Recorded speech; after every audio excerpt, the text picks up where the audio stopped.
Mic check, 1, 2. Mic check, 1, 2. Who needs the mic check? You need it? That's good? Mic check, 1, 2.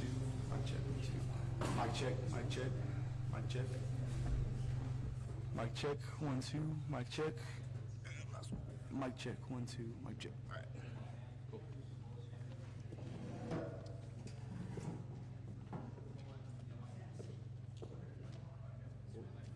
We're at 4. Okay. Hey Sam, lean one of mine. Which side is easier to get rid of? This side.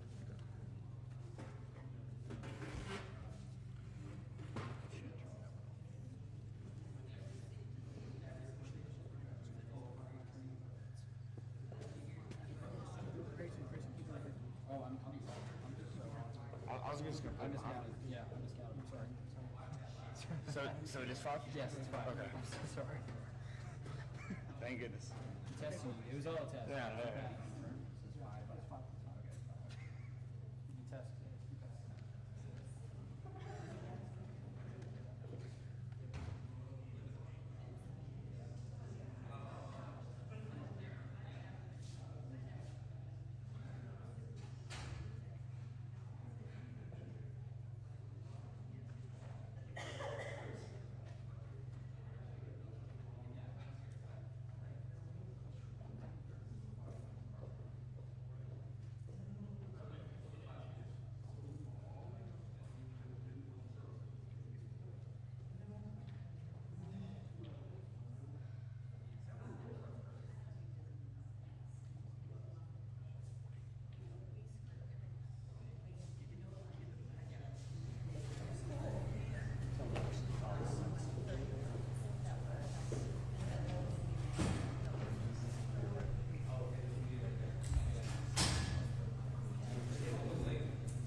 Did y'all get a mic check already? Yes. Okay.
Marc,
entertaining. It was a break. It was entertaining.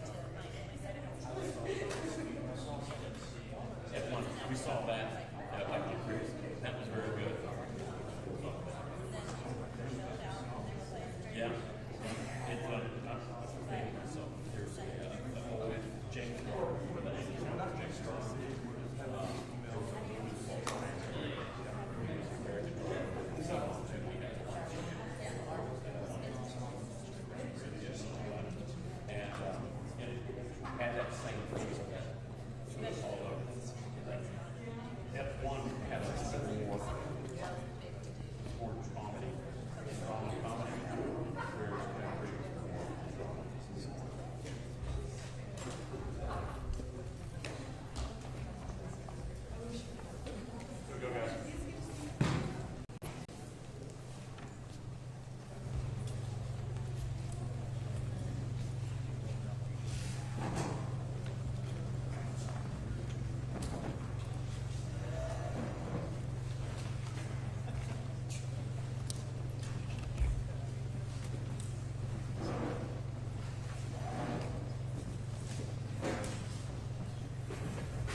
Thank everybody for being with us here today, and especially want to thank those who were just involved in briefing me on giving me an update about the travesty and challenges this area, this region are dealing with, as well as all the first responders in the room behind me and what they've been doing to prioritize saving lives. Obviously, there are enormous concerns and challenges that we're dealing with still in the Kerrville area. At the same time that we're responding to Kerrville, there have been an abundance of storms in large swaths of the state of Texas that have impacted lives and taken lives and destroyed homes, facilities, buildings, and roads across large regions in central Texas. As a reminder, I have declared 21 counties in my governor disaster declaration.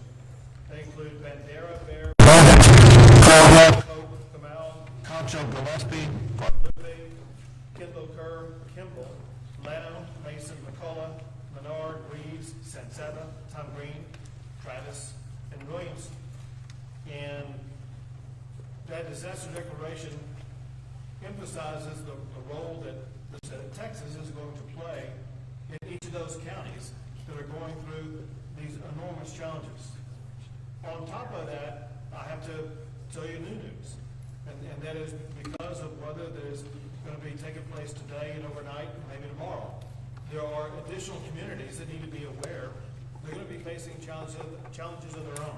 They include areas surrounding the communities of Uvalde, Del Rio, and Concan. And the state is already deploying resources in those regions to help them get prepared. We'll be working with local officials in those regions, just as we have in these other regions. And in those regions, as well as in Travis and Williamson County, as well as in Kerr County, job number one is always saving lives, protecting lives, and finding those who have lost their lives. And that is a 24/7 operation that we are unrelenting in continuing to. That includes, especially if you look at the areas either in Williamson or Travis County or counties nearby. If you saw the rushing waters over the past 24 hours, you know that there were an extraordinary number of people that had to be rescued.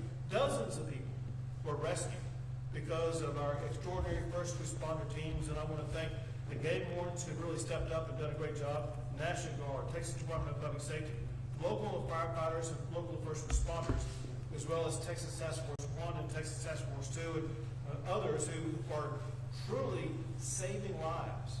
Many Texas lives have been in danger. Most of those lives have been rescued by our first responders here in the state of Texas. I have to report the latest numbers of what we see both in the state, and I'll talk about the local counties where we are, as it concerns Texans who were lost, as well as those who are missing. Statewide, there's a total of 131 fatalities to be reported. Breaking that down in current and nearby counties. In Travis County, 9 people have lost their lives. There are 3 missing. In Burnett County, 5 have lost their lives, and there's 1 missing. In Williamson County, there are 3 who lost their lives, and no one is missing at this time. The stories about those who have been swept away is gut-wrenching and heartbreaking, and the kind of thing that spurs us to do even more to make sure that we're going to be searching and finding everybody that we can, as well as spurring the response that both the state and local governments, as well as the federal government, will have to make sure that we fully address the challenges that Texans have faced over the past week or so. In addition to the lives of our fellow Texans, there are homes that have been destroyed, people who don't have a place to stay. The state is working with local officials to address those needs. There's also infrastructure around those people that make living where they are or accessing their home either difficult or impossible. I visited one today. I visited the Big Sandy Creek Bridge and was astonished at what I saw. If you haven't seen it, it's a 2-lane road and has 2 yellow lines in the middle of it to divide one roadway from the other from going in opposite directions. And the center part of the bridge was literally moved about a half a foot in one direction, which shows the power of the water that was pushing through there, but also the reason why the bridge right now is impassable. I want to thank Travis County for stepping up and completing, I think it was overnight, a temporary bridgeway that people can use to now access that area that had been literally an island for several days. But also their commitment to work very aggressively to get that bridge repaired and will be usable on the permanent sense of the matter. We also know that there are other infrastructure challenges such as the RM 1431 at Cow Creek. And I visited with the Texas Department of Transportation, and they'll be talking to you shortly. But listen, they're going to be moving at lightning speed to make sure that that bridge is going to be operational again. They're in the preparation stage right now with regard to removing all the debris so that they will be able to begin the construction progress quickly. They're in the process of accepting bids, and I think, and it'll be announced here shortly, but announcing who is going to be getting those bids in order to begin the construction process and get that done quickly. We know that the people who face challenges because of that bridge closure have those needs that must be met. And Texas is ready to step up and address those needs.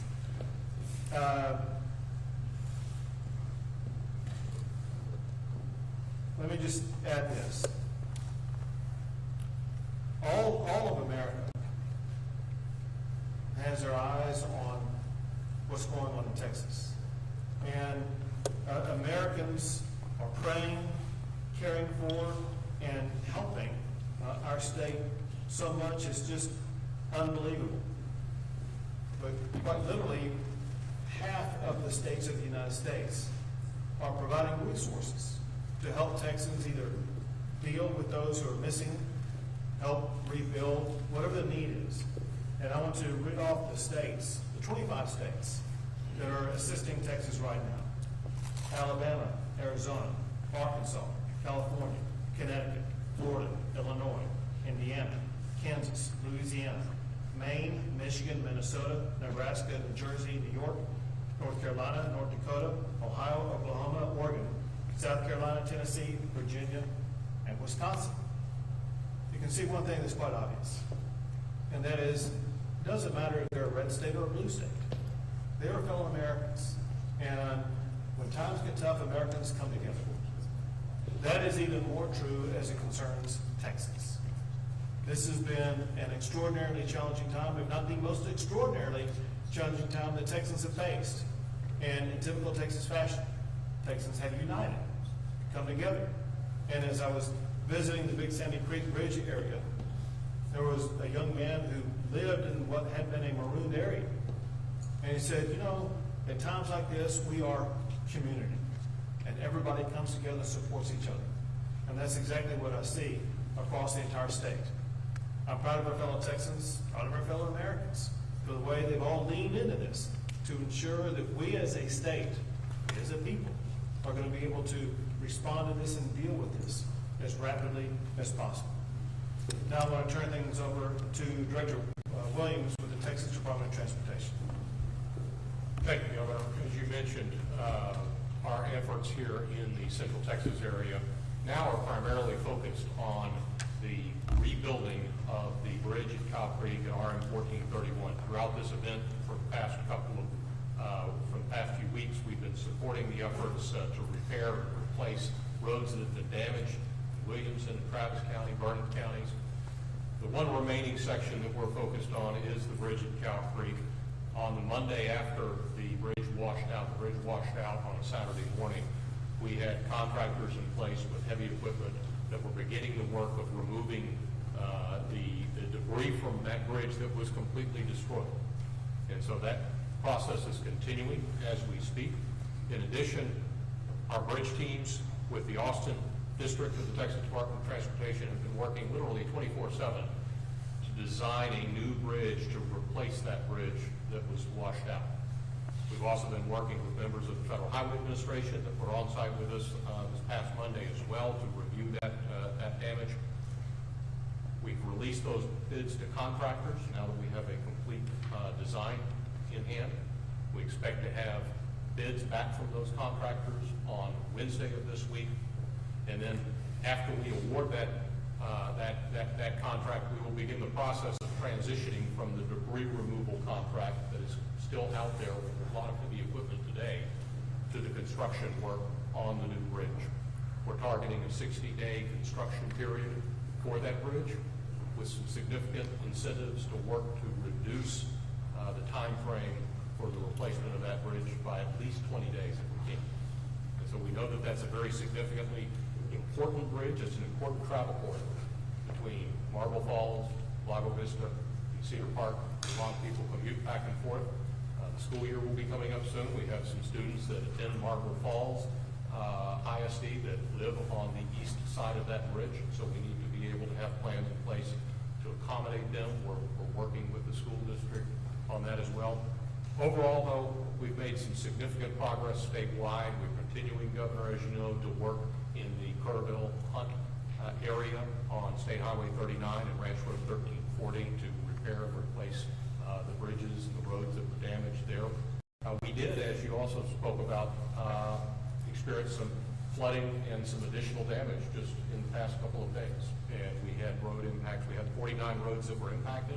Over the past 24 hours, 37 of those were closed due to high water, and some of those were damaged. But we're going to be able to get those turned around and replaced and repaired relatively quickly, and hopefully the water will go down and we'll get a break from the rain. So thank you for the briefing. Thank you very much. Now, Lieutenant Colonel Baker. Thank you, Governor. Ben Baker, Lieutenant Colonel, Texas Game Wardens. Before I get into a search and recovery efforts and, Texas Game Wardens respond to this historic tragedy of series of events in the Central Texas and in Kerr County, I'd like to just remind everybody that all of these efforts and all through this tragedy, Texas comes together under Governor Abbott's strong leadership, under Texas Department of Emergency Management, Department of Public Safety, all of our local first responders, all of our local EMS, all of our local volunteers, and everybody who is in Texas who comes together in such a tragic time and unites to help the people of Texas. Texas Game Wardens, as of July 3rd, through the State Operations Center, were set up and poised in anticipation of a flooding event. Through the calls coming in late and early July 4th, Texas Game Wardens were deployed to Kerr County. Since then, around 300 game wardens have deployed in the Kerr County and surrounding areas in anticipation of other flooding occurring in Central Texas. We were able to strategically stage through the Texas Division of Emergency Management several swiftwater assets in Central Texas out of the Kerr County area, just in case this flooding grew a little more widespread. Unfortunately, it did grow a little more widespread, and we started conducting rescue operations not only through our swiftwater technicians, but our aviation, multiple canine searches, and through our drone team. Through those, we were able to successfully rescue several individuals and multiple evacuations. We currently have, through Texas Task Force 1, wardens embedded in multiple search groups, searching Cow and Sandy Creek, looking for the remaining victims of this terrible tragedy. We've also got our canine detection teams in deployment with the search and rescue teams, and our aviation still embedded in these. We remain dedicated to Texas. We remain dedicated to the people of the state of Texas, and Texas Game Wardens remain dedicated and ready on standby, Governor. You're doing a great job. To see the videos of you all out in the middle of conducting rescues and literally saving a fellow Texans has been nothing short of miraculous. So thank you and all game wardens for what you've been doing. Now the Travis County ESD Assistant Chief Weidman. Thank you, Governor. Just after midnight, we started receiving the calls, and within several hours we had logged 50 rescues, saving hundreds of Texans through our area. And this was noted and supported by our mutual aid and automatic aid partners throughout Travis County. Within 12 hours of the incident started, the governor's office as well as TDM had sent us many resources. We supported our operations and was able to have us start setting up command structure a little bit more enhanced to start helping others. And what we would like to point out is, as ESD, we recognize the recovery will not happen overnight. It'll be a long and difficult road, but we're committed to staying engaged, showing up, and working hard alongside those we serve. This is our home too. We're members of this community, and we're committed to helping each one of our neighbors. Thank you. And now Chief Jim Kidd. Thank you, Governor. And listen, I want to thank you all in the press for helping us get this message out. Life safety remains our #1 priority. As such, as we've talked about additional rains coming into the state, we have pre-positioned swiftwater rescue assets, as the governor mentioned, around Uvalde, around Del Rio, and around Concan. Help us get that message down to those folks. Turn around, don't drown. Don't drive through a low water crossing if you can't see the road in front of you. And if you were in a low-lying area, please plan on moving to higher ground once the rain starts to come. Another thing I need you to remember is it does not have to be raining where you are in order for you to be impacted by flooding. Second, the governor mentioned the 21 counties in his declaration. We have 6 counties right now that are in the federal declaration for individual assistance. Those counties are Burnett, Kerr, San Saba, Tom Green, Travis, and Williamson for individual assistance. We have a disaster recovery center open in Kerr County right now, and you will be hearing from your local partners here, many of those standing behind us, about the disaster recovery centers that will be opening in Travis and Williamson counties very soon. On the public assistance side, this is the money that goes to the local governments to help with emergency response cost and debris and repairing. You have 10 counties that are under the President's disaster declaration. Those are Burnett, Kendall, Kerr, Kimball, Llano, Mason, McCullough, Menard, San Saba, and Tom Green.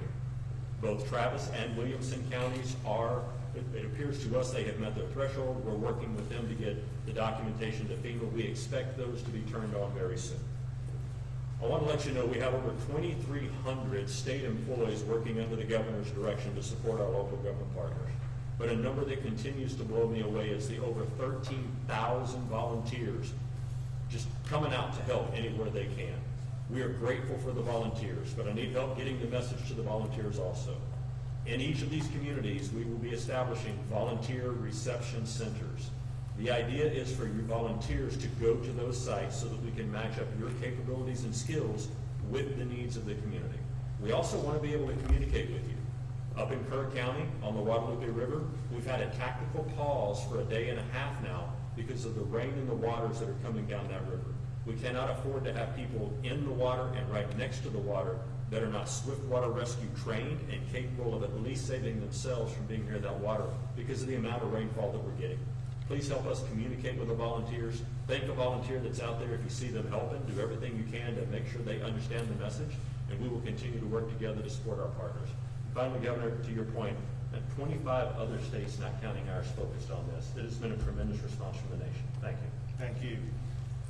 One thing that Chief Kidd mentioned that is worth re-emphasizing, and that is those who lose their life by driving in the water.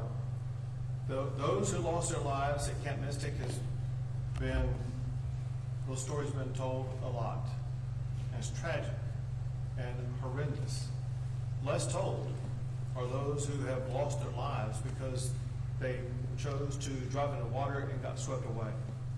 Power of water sweeping a vehicle away is far more extreme than what most people know. As waters rise over the coming days, could be in the Uvalde area, wherever it may be, people should drive with caution, knowing that you are totally in control of protecting your life and saving your life by not putting it into danger in the first place.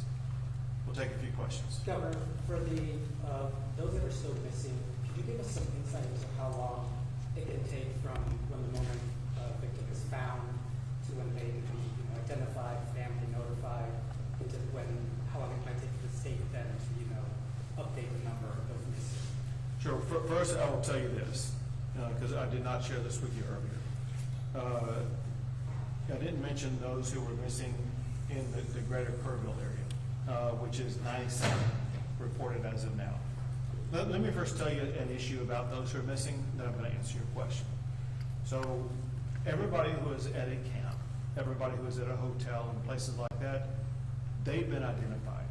Those who are missing on this list, most of them, were more difficult to identify because there was no record of them logging in anywhere.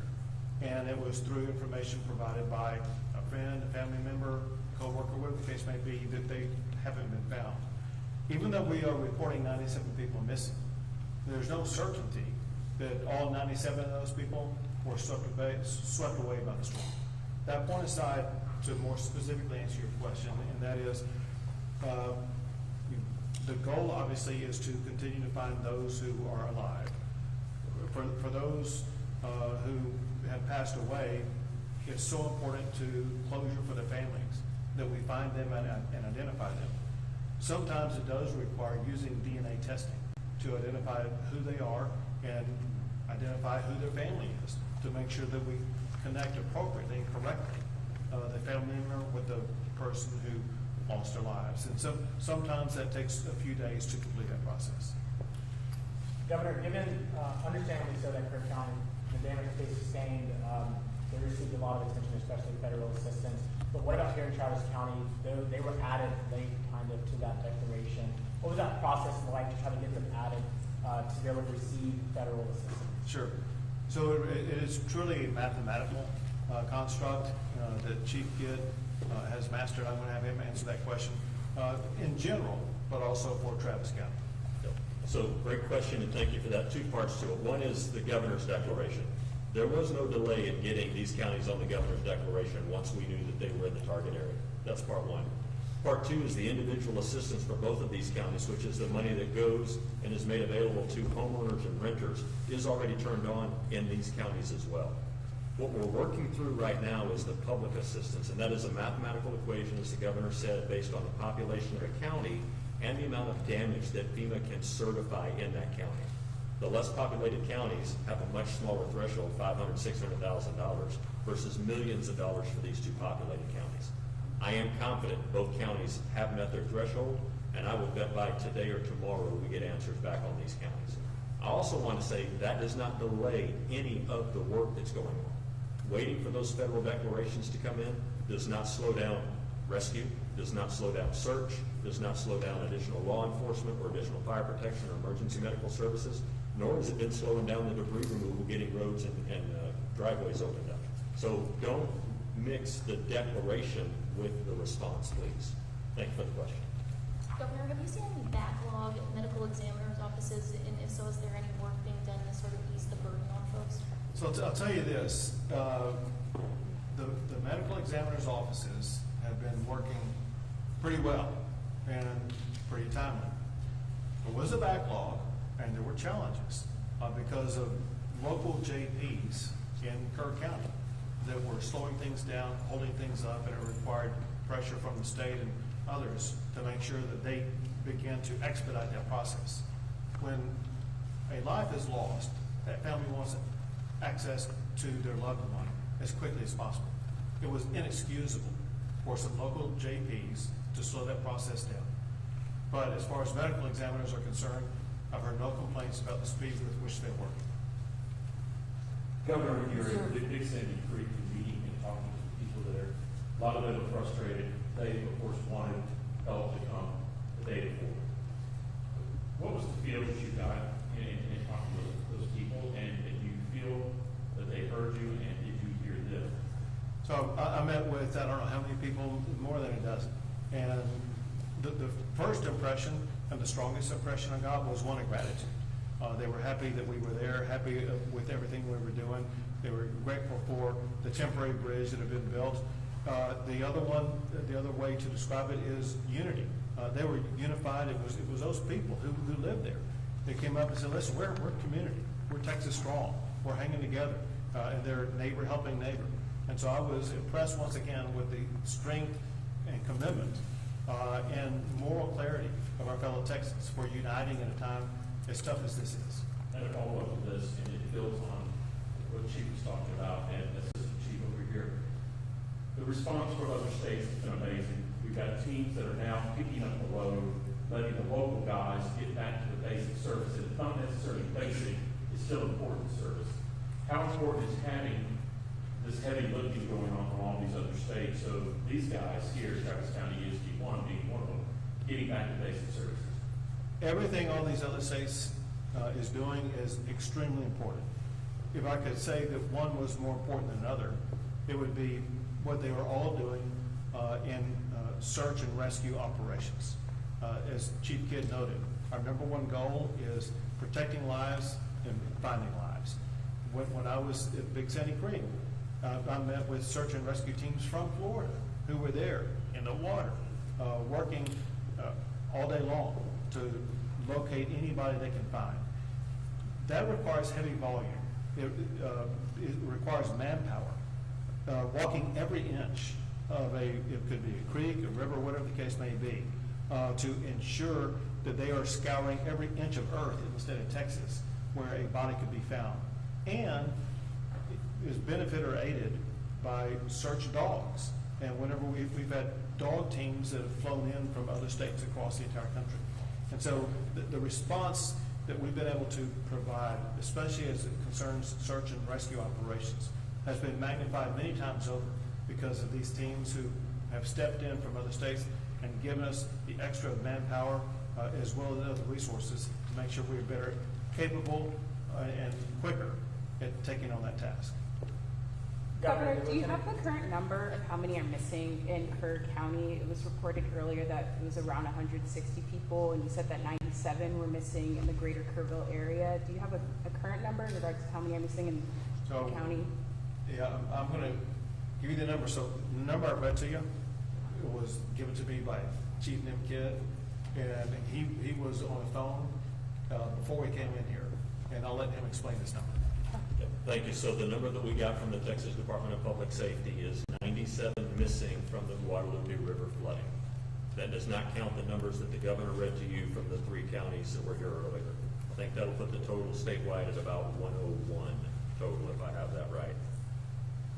What he means by Guadalupe River, most of those are in Kerr County. I think there has been some in Kendall County. Yes. Governor, you serve on President Trump's FEMA Review Council. How has this experience shaped your views on future FEMA should it be phased out? So one thing I think most, let's say, governors, most state officials, as well as the federal government could agree upon, and that is we needed improvements in FEMA. And it needed to be what I call right-sized so that it would be more nimble, quicker in the response, but also understanding that it's the locals who know what is best in responding to a disaster. And local is defined by these local communities, whether it be Leander or Travis County or Williamson County, whatever the case may be. They're the ones on the ground, and they know their communities far better than anybody else, and they know how to respond to their communities. And it's the state and federal government that work to provide them the additional resources they need to accomplish their goal. Here's the point. But by working on the reforms that we will work with FEMA and with the presidential team on, we're going to work to find ways to streamline the process, cut through all the red tape, to ensure that even when we do that, the monetary resources that we are receiving now, they're much needed for things like having the emergency first responders or debris removal or search and rescue operations.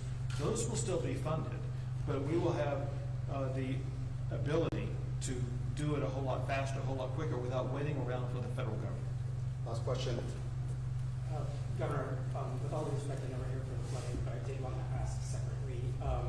Over the weekend, Secretary Christine said that she's in talk with 5 GOP-led states to have state detention facilities for immigration purposes. I want to ask if Texas is in conversations will or assist the federal government with immigration detention skyrocket.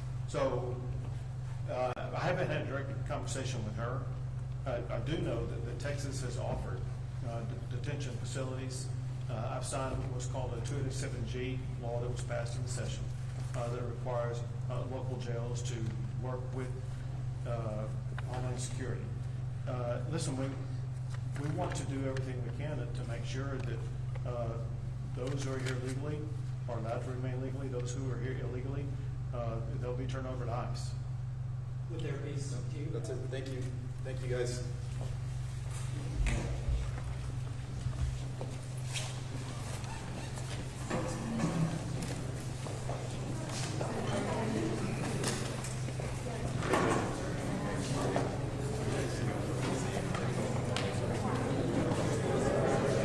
So, folks, the exam, appreciate you.